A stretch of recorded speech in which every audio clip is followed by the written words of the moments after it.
বিষ্ণুৰাভা এতিয়া কিমান ৰাতি তুমি হাৰে আছো আমি আৰু হাৰে আছে প্ৰীতি বিহুৰ গলি ত্ৰিভুৱ বাহি পৰুণ বনগাভৰুৰ নাচনৰ তাল ভাগি জনতাৰ চকুত পানীৰে পৰে মাজনিশা গুণে ৰাজ আলিয়ে আক্ষেপ কৰি যায় বিষ্ণুৰাভা নিজৰ ফেনত তুমি হাৰি আছে গুৰ নিজান দেৱা বন্ধ তোমাৰ কণ্ঠৰ সুৰ নাচনৰ লয়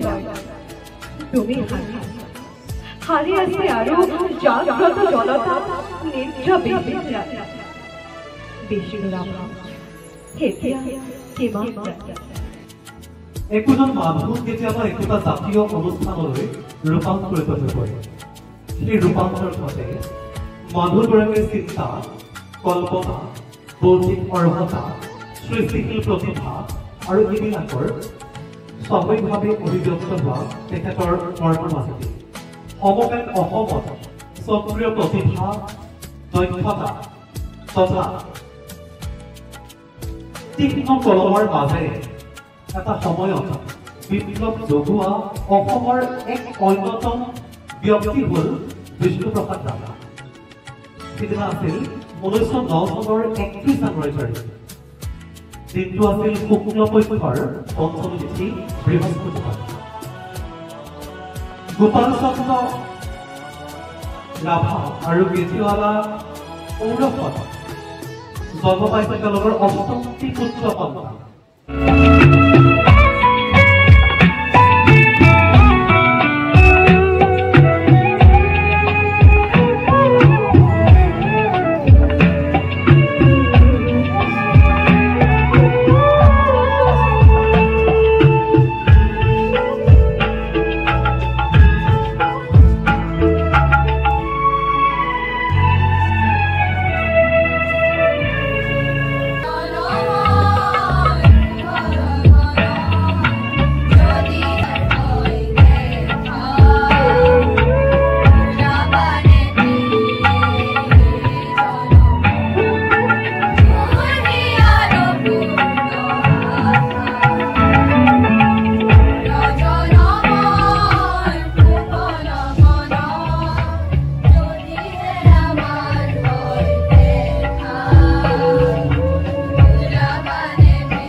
বিষ্ণুপ্ৰসাদ ৰাভাই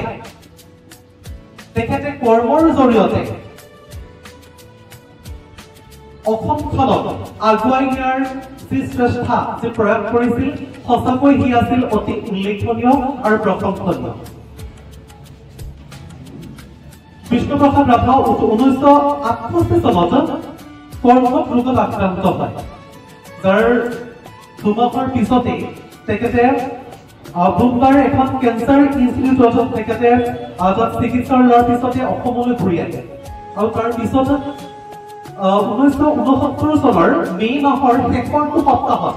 কাৰোবাৰ বিয়াৰ নিমন্ত্ৰণী পত্ৰৰ পিছফালে তেখেতৰ শেষৰ গীত ৰচনা কৰিছিল এই মোৰ শেষ গান